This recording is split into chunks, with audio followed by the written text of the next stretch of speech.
Hello there. Hello, it's me, that divination witch. I hope you're doing well.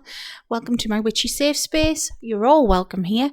And any question you have, it's not a silly question. So ask it, because I'm more than happy to help.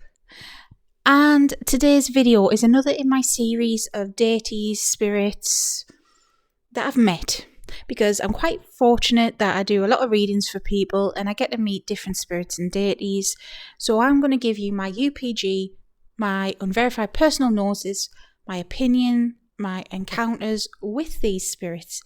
Hopefully it'll help someone out there.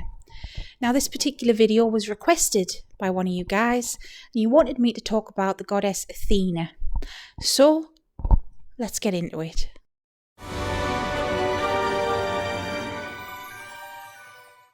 And if you don't know who I am, my name's Sarah and you're more than welcome to stick around. I am that divination witch.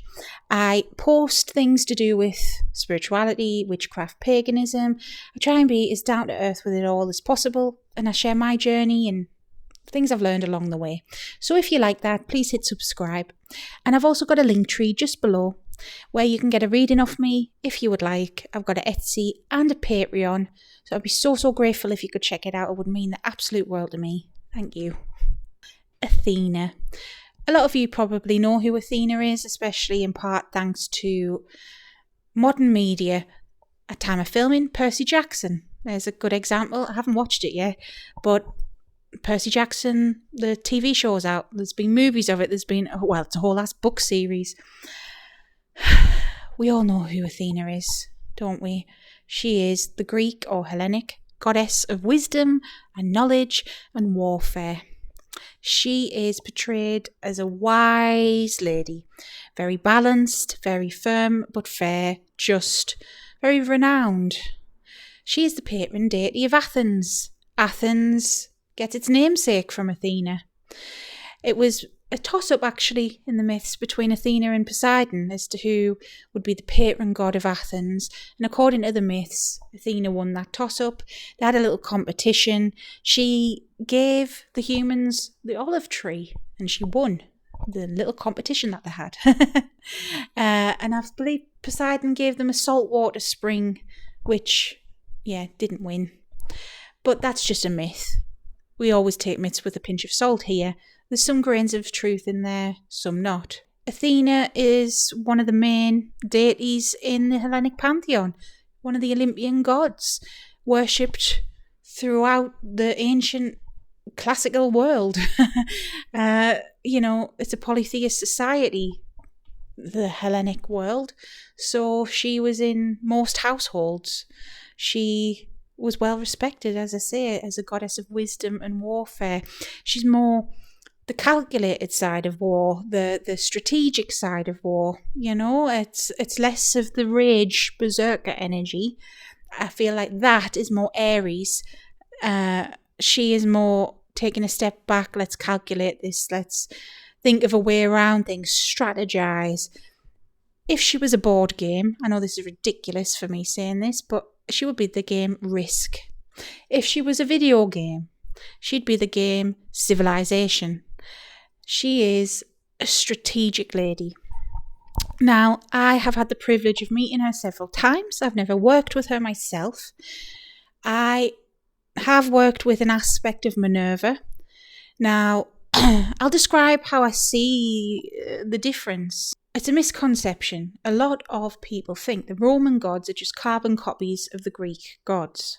In general, I believe gods are archetypes and the face we get is what we need.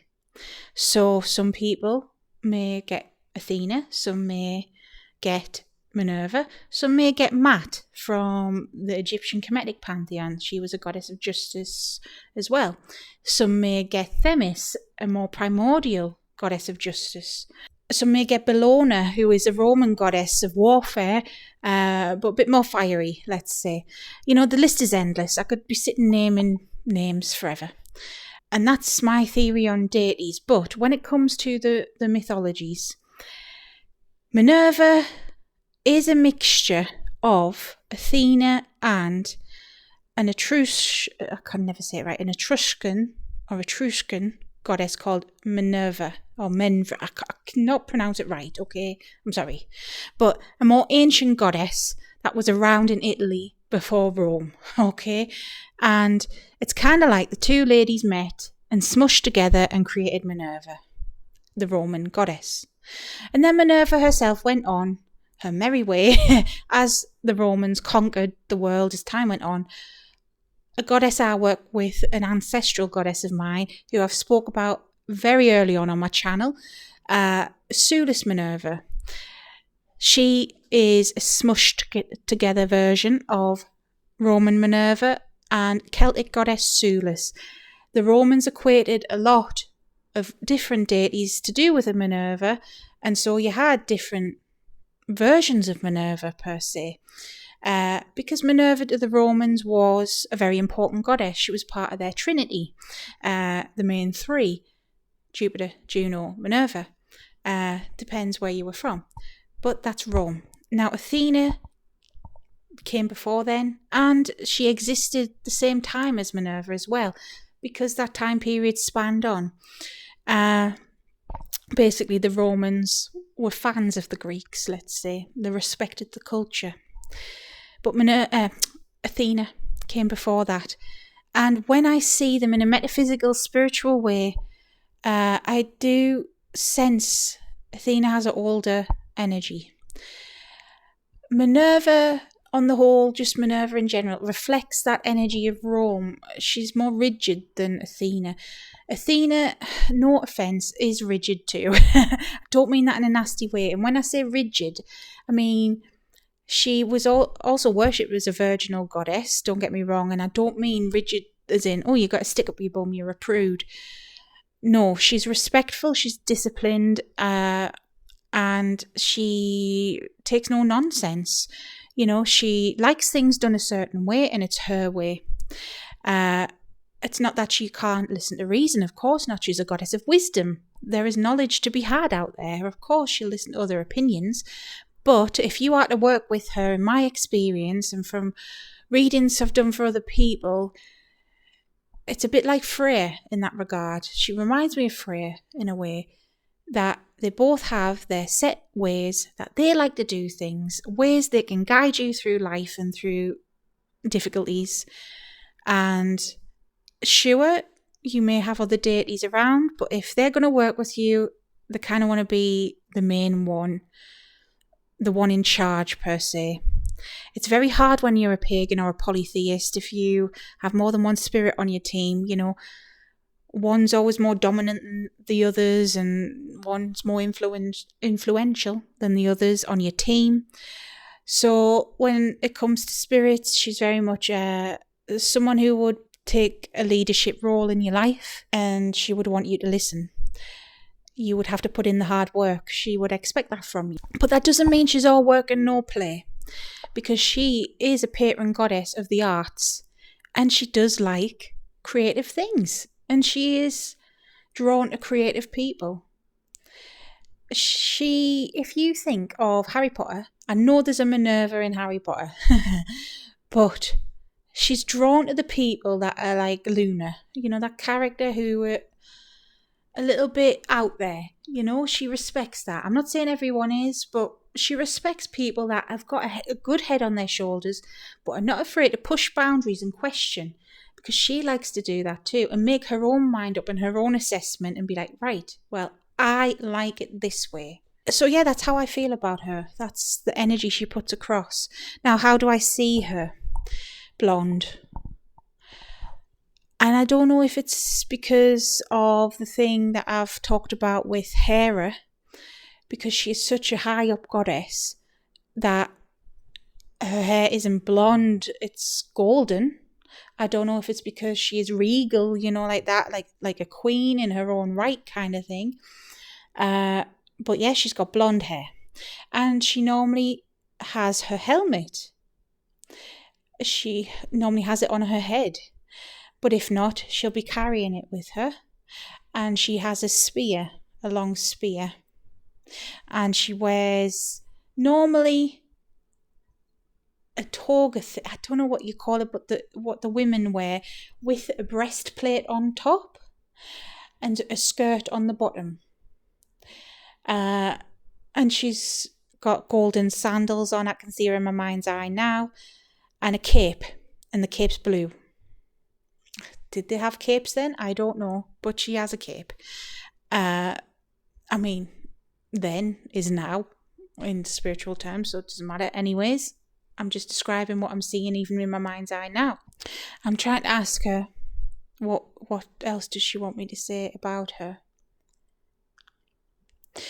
Mention the owl. Yes, she is associated with owls, and that's a common theme of hers. Owls equate to wisdom, the symbol of the owl. And that's thanks to her, she is saying. Now, I don't know how true this is, because I'm just listening to her right now. Before her, owls were a mysterious creature, and they always have been. And if you look at other cultures, sometimes people say owls are witches. But to the ancients, owls were always a mysterious creature. And she genuinely wanting to know more. It's like that lunar love, good kind of archetype there. Again, thinking outside the box. She was attracted to the way they are. You know, they were unique birds compared to others, compared to, say, an eagle or a hawk or whatever. They were different, nocturnal, birds of prey, but also kept themselves to themselves, she's saying. She liked that. She liked the symbol of that. So she adopted the symbol of that. And she also adopted the symbol of Medusa for the same thing. She's asking me to mention that. And it's a misconception that, you know, I know this has been an argument online, but the Roman myth, Ovid, the Roman poet, wrote about, trigger warning, Medusa being a priestess to Minerva, and she gets essayed by Poseidon, or would it be Neptune, if it was Roman? Anyways, and then Athena curses her to be a Gorgon. That's not the case at all. Not for Athena, and not for Medusa's myth, actually. And I'll talk about Medusa at some point, actually. Medusa was a badass woman. She still is a badass woman. She's part of the dark feminine energies. She was fiercely independent, probably because of who she was and is. And Athena, liked that symbol. Medusa became a symbol of protection. Medusa heads, I know they can mean different things now, but in ancient times, Medusa heads were used as like an evil eye, you know, a deterrent for not so nice spirits. Medusa's a protector, and Athena's a protector, but in a different way. So the symbol of Medusa, Athena adopted as like an evil eye sort of symbol. That's what she's saying, at least to me right now. She enjoys reading, and she enjoys people who are willing to study and to read. She's shown me a lot of books. She's shown me Belle from Beauty and the Beast. That sort of person she likes as well. She likes people that are creative and think outside the box, like I've already mentioned. She likes alternative music. And yes, that even includes some of the screamy metal music. And then she laughed. But she's putting, for some reason, Melanie Martinez in my head. Okay. But not just that, even back in the day, the classical people, the people who thought outside the box, Stravinsky, is that what he's called? I don't know what's so different about him, but okay. The Flight of the Bumblebee, that song, look it up. She likes that song. Anything else? The colour blue, is it that obvious? Yes.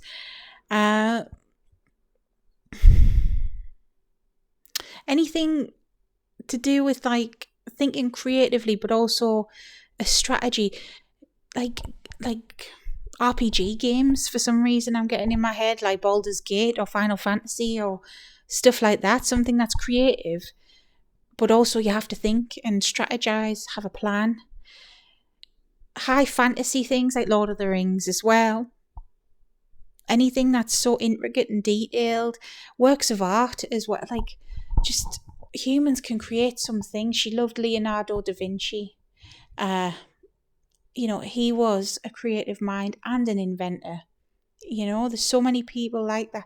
Just people like that. She just loves that energy that we as humans have. We have created some of the most exquisite things. She's saying, she showed me the Colossus of Rhodes, which, if you don't know, that was one of the 7 wonders of the world, but it's gone now. She showed me the pyramids. She showed me detailed, what was his name, Monet, the artist, the lake picture with the water lilies and the bridge. We have had some fantastic minds, and we still have some fantastic minds, and she's all for it, and all for it to nurture it. And that is what she is passionate about. But she can help you balance that mind. She's good with the mind, and she is good, shadow work because of the mind, but to help you nurture your creativity and your passions. And call upon her if you want to learn a language, if you want to learn anything in general. She can assist and help you, give you some energy towards that. Call on her if you want to learn a new skill like pottery. For some reason she likes pottery. Call on her to grow. And listen to her, though. She doesn't like people who don't listen, who ask for help and then they don't listen. That's so annoying to her. But yes, she's kind, and I don't know what else to say. I don't think there's anything else she would like me to say right now. She likes olives, she likes bread, she likes grapes, she likes fish. Food, if you're interested. Raspberry, okay. Oh, and ice cream. Mint ice cream. I think that's about it. So I hope it helped. The person who asked for me to cover Athena. There you go. I hope it helped. And until next time, stay safe, stay witchy. Oh yeah, and if there's anyone else you want me to cover, just let me know. I've got to say. Bye.